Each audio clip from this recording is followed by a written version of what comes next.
G'day, mate. Welcome to Friday Facts 277. I've got Mojo here with me, and it's bright and early for both of us this time.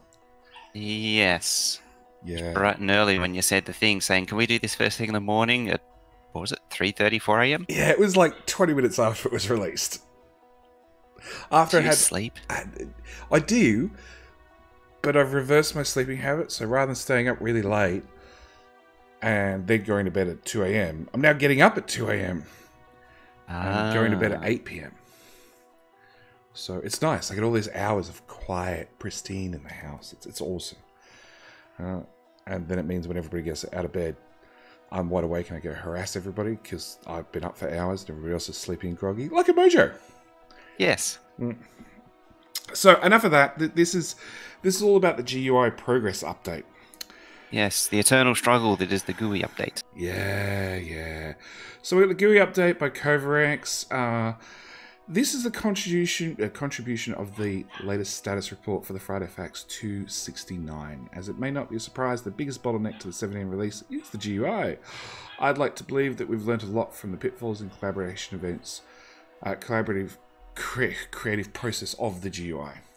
The typical way we are redesigning the GUI, 2 or 3 people would start a discussion, and other people would come in and come out, and the discussion would end because it wasn't important. We were just guessing about the idea.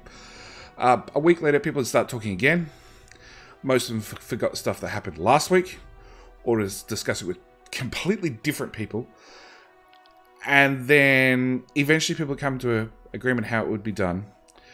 They'd have a random discussion about it a week later to try and figure out what they'd agreed to last week and had now completely decided to change what had happened, what they thought they'd agreed on.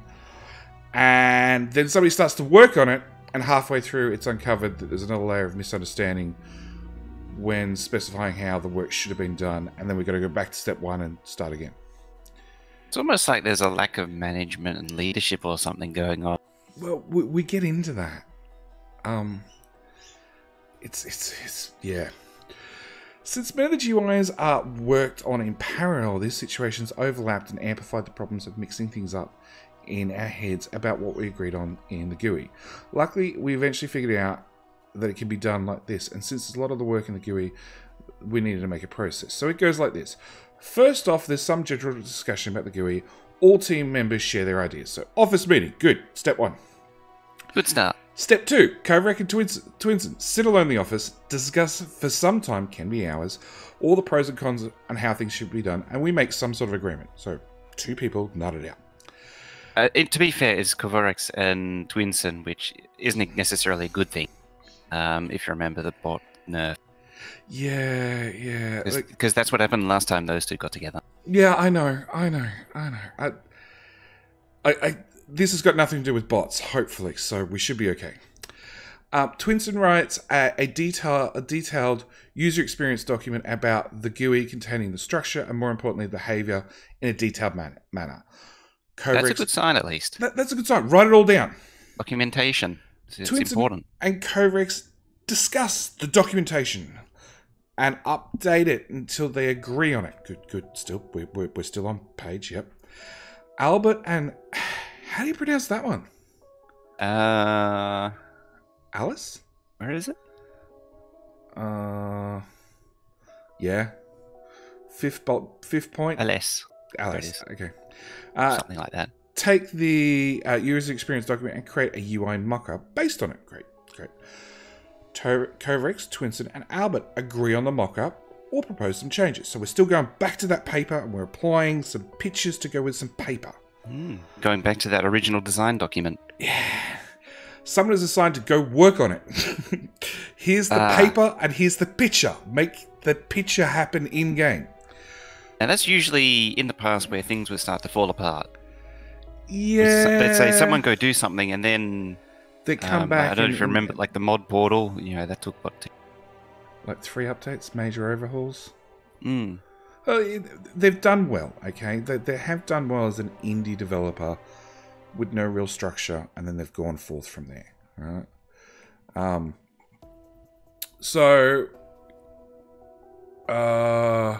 So someone goes and does the UI mock-up. Kovarex reviews the implementation is correct, points out some inconsistencies that he can see.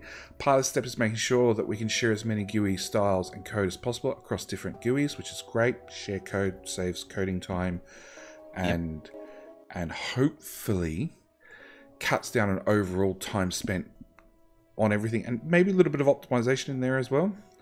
And then we go back to Kovarex and Albert, have a final look at the implementation and fix final details. And so both agree the screen is fully finished. So I think the thing holding all this up is there's only one Kovarex. Yeah. Yeah. And he's been working on this thing for like a year now too.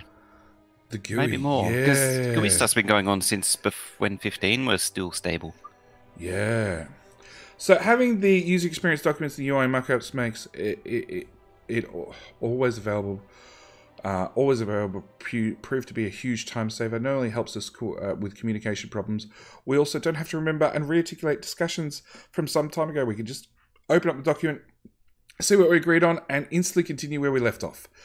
And this is like a tick box of where we're up to. So load map, save map, graphics settings, control settings, sound settings, interface, other settings, and map generator. Done. I feel like he only just discovered design documentation. Yeah. That's the way I interpreted it. There's something... for anyone who knows that, who've been listening to me for long enough, knows that this is something I always talk about. Is that lack of planning and overall... It's... words. Overall thingy word. Yeah, Too early in the morning. Planning. Project management and structure, basically. Yeah, look, it's... I think Factorio really started out as like the three guys in the garage, much like Apple did. And it did really well because there was such a small team, you didn't have to document anything because there wasn't much going on and you could all sort of memorize everything at once. But as the team has grown and the project's grown, they've missed out on some of those intermediate steps where you start documenting everything, and this is the giant whiteboard that's now on an actual document on a server that we can all access that has everything written down that has to be done in the order it has to be done, and why crap exists because. Yeah. They missed a baby step. That's all it is. So we can see that a third of the GUI is done. Big sections are not even touched, including, where were the big ones I saw? Chat. Because of course, Blueprint Library's completely blanked out. Blueprint Library's not even touched. So Chat, which has the whole, implementing an icon that links to Armor and blueprints and all that sort of stuff, is not done, which is going to take a while. Recipe Explorer. Now, that one caught me out. Now, do you think Recipe Explorer is the hovering over like a belt and it says it needs 1 piece of iron and 2 gears? Sure. Whether it means that or what can iron be used for, like some of those mods do? Wasn't there talk of like a crafting directory? That's what I'm thinking. Sort of what it leans on. Yeah. So that one's got me curious, and I'd love it if one of the devs if any dev watches this, just writes an answer in the comments, because I've looked on Reddit and I've looked on the forums and there weren't any real answers I don't know, I looked at 2 hours ago, so maybe there are now. But I haven't seen anything yet. Well, it depends on with Reddit and forums. Yeah, and the Blueprint Library's not touched. Neither is, like, the help overlay's partly done, and that doesn't tell us a lot. I don't know what a help overlay would be, because there isn't much of one currently. Maybe tutorial stuff. Maybe.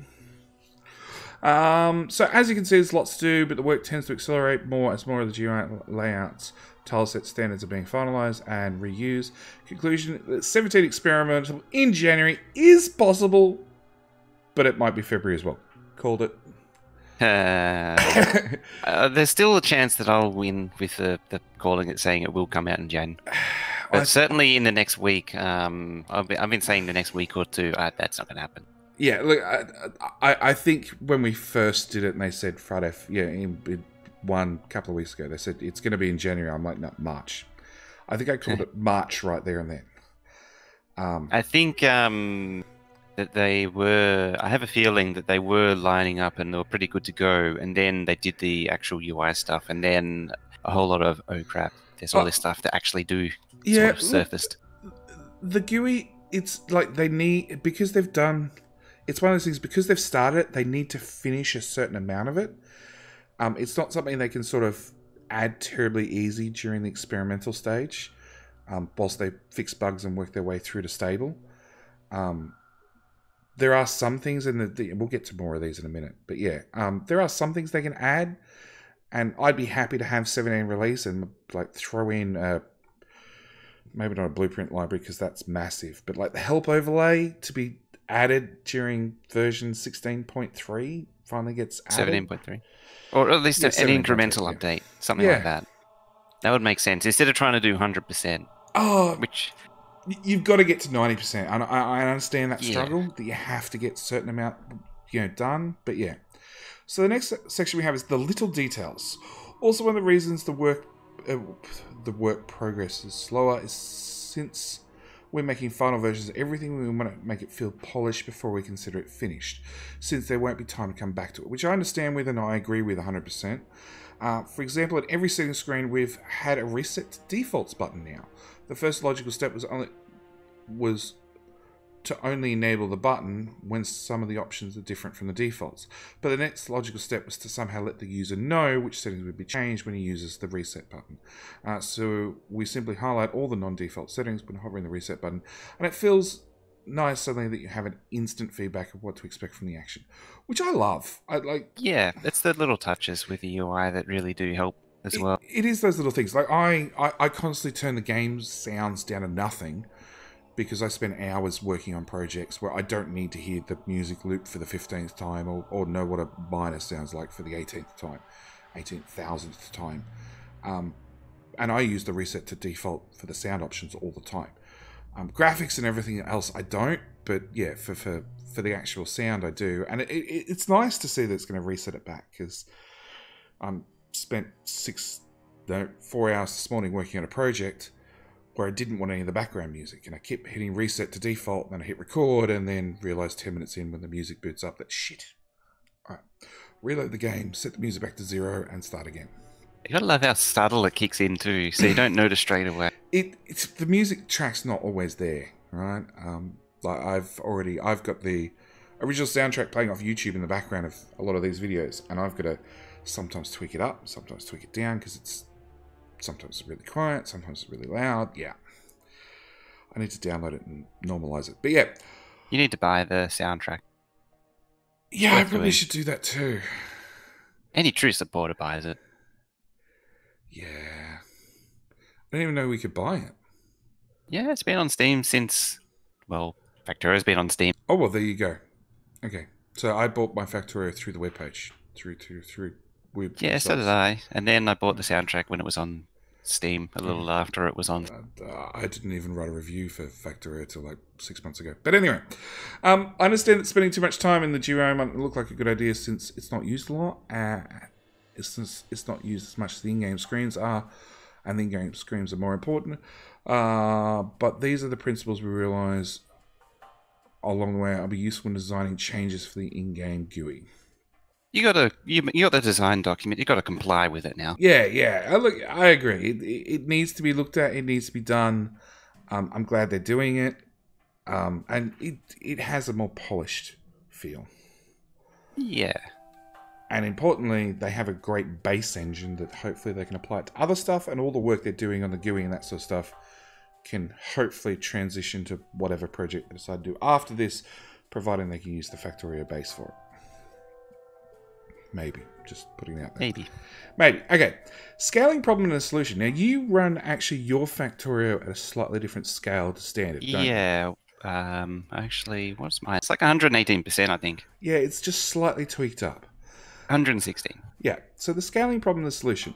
Imagine you have a 1 pixel wide gap between two 20 pixel wide buttons, and then you want to show it in 20%. Now, you've got a weird one because that's the way it works, but it doesn't look odd. Mine gets pretty blurry because of the scaling. It gets kind of fuzzy. Yeah, but you need it slightly larger so it's easier to see on Twitch. Yeah, and so I can actually see what's going on. Yeah, that too. This 100% is a little bit tiny. Particularly the smallest text gets pretty... You have to squint at, and I don't like... Mojo needs glasses. Or better glasses. Or a larger monitor and lower resolution. Any of the above would work. Anyway, imagine you have a 1 pixel wide gap between two 20 pixel wide buttons and you want to show it 120%. The buttons are enlarged to 24 pixels, but the gap stays either 1 pixel or becomes 2, but the proportions of the layout changes. To solve this and other issues, we decided to use something we call modules. One module is 4 pixels in a standard scale, and almost everything is a multiplication of modules, size, positions, padding. On top of that, we're limited possible scale values to multiples of 25%, from 75% to 200. That means the size of one module can be 3 pixels at 75 and 8 pixels at 200%. The proportions of everything stay the same, so to look correct. Now with your 18%? 116? Yeah, that means you're going to go instantly to 125. Or back to 100. And I know you have some mods that only just... The UI only just fits on the screen. In 16, I know 17 changes lots of things, but currently it only just fits on the screen sometimes. That's going to be interesting. Yeah. The only thing I can think of is that the zoom scale is changing. Okay. So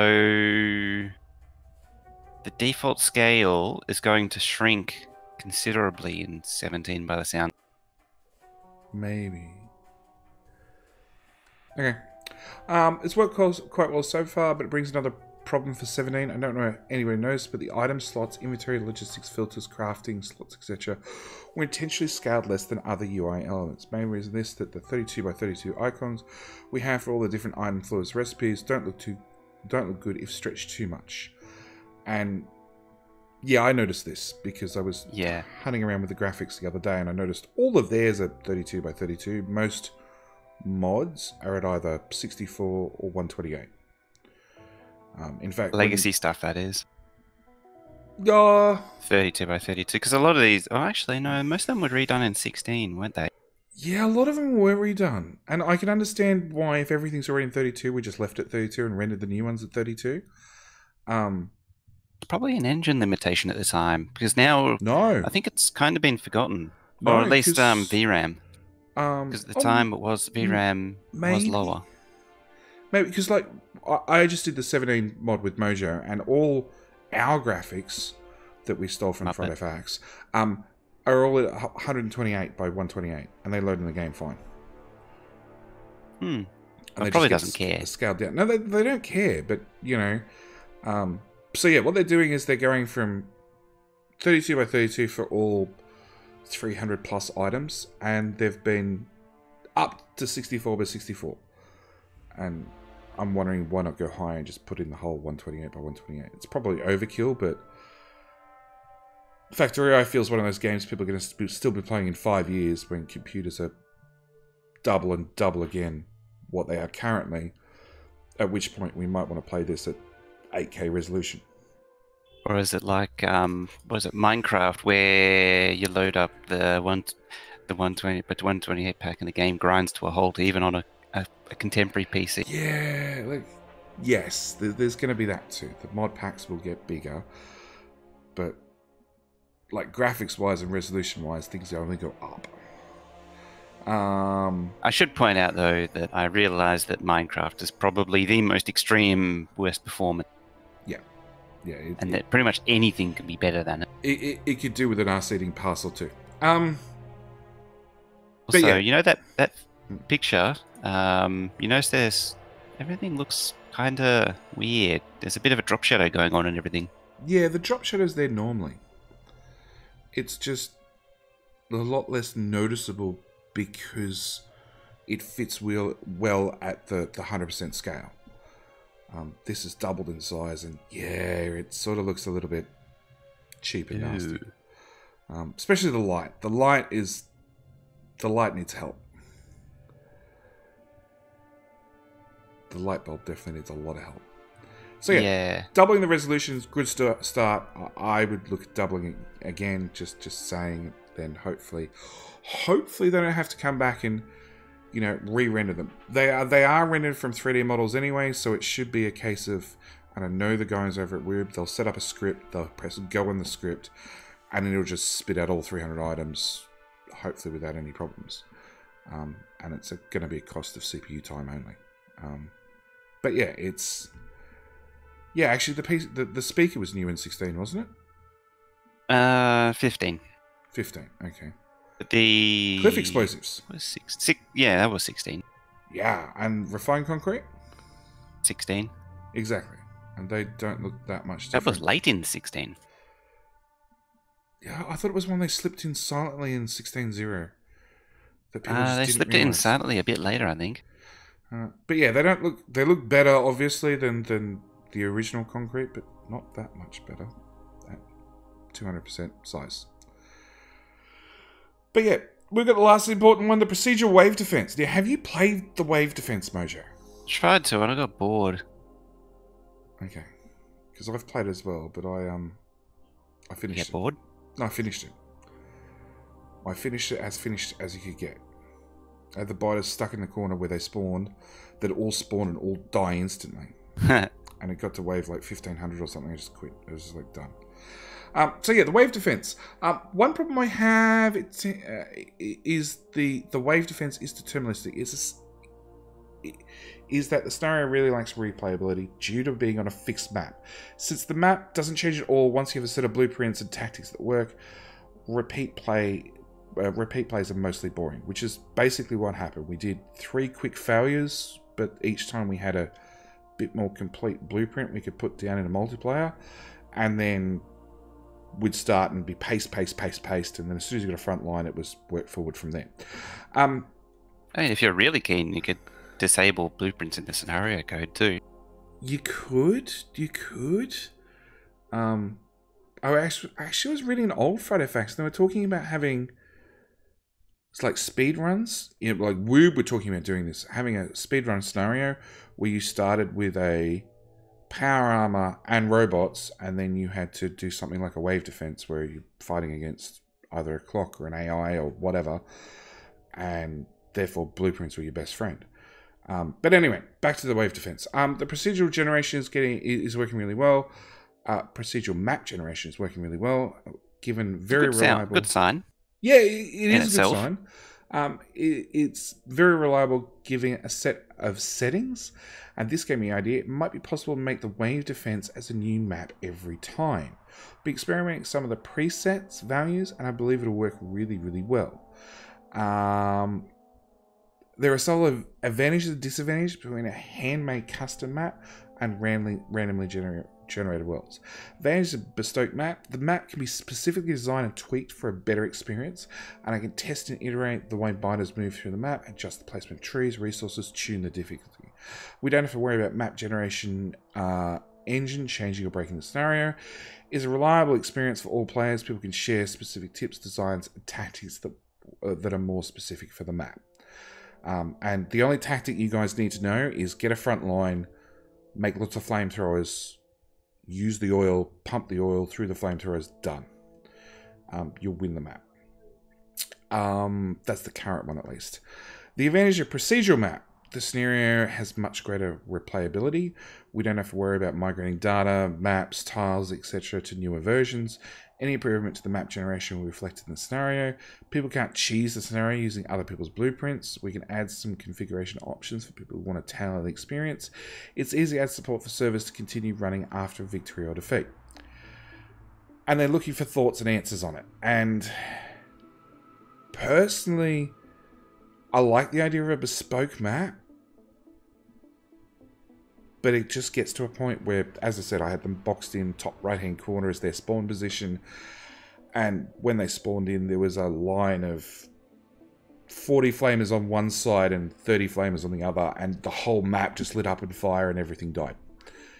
And that was it. It could last forever because I'd speed modded the oil refineries. There was no escaping for the poor behemoth biters. But a procedure map, at least you could generate it and hopefully be able to tweak the difficulty high enough that you could set it up for multiplayer.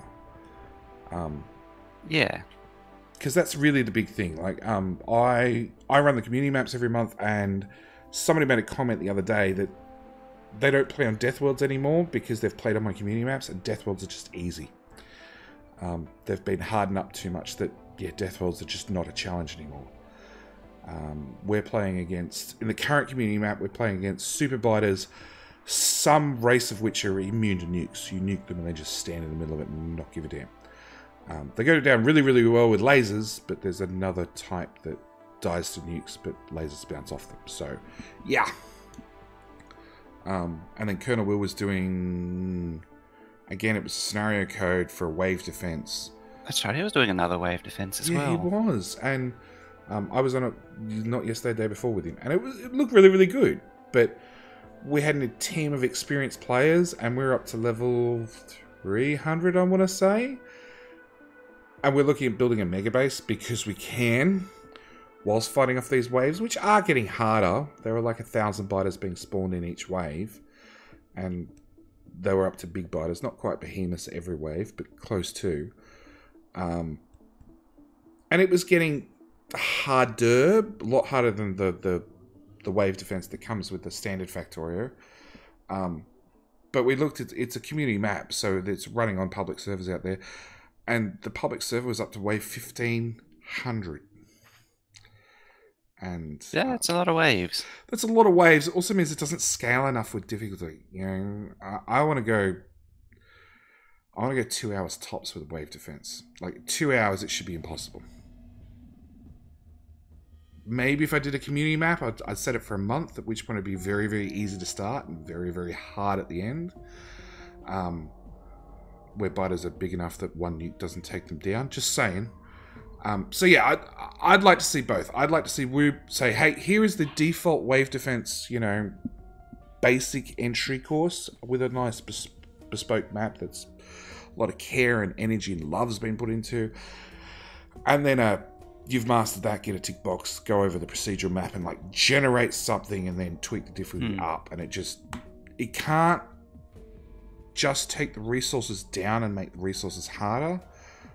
Preferably it has infinite resources, but it needs to be able to also tweak the biters up. So the biters either have more hit points or more resistances or a mix of both, so they get harder each wave and obviously are harder and harder the more you slide that difficulty setting up. Just my 2 cents. I don't know how to make it more interesting because, like, you always have that there's that break-even point where you either, with the bards, it's always sort of an arms race. It's that early game grind to get things up, which might actually be better in 17.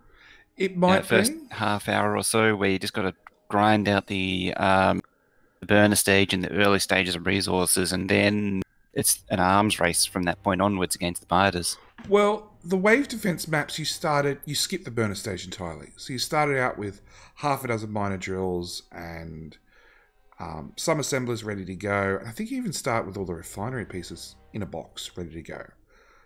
Or maybe you don't start with those, I can't remember. But there was enough to lay down a basic base. No robots or anything, so you had to do everything by hand.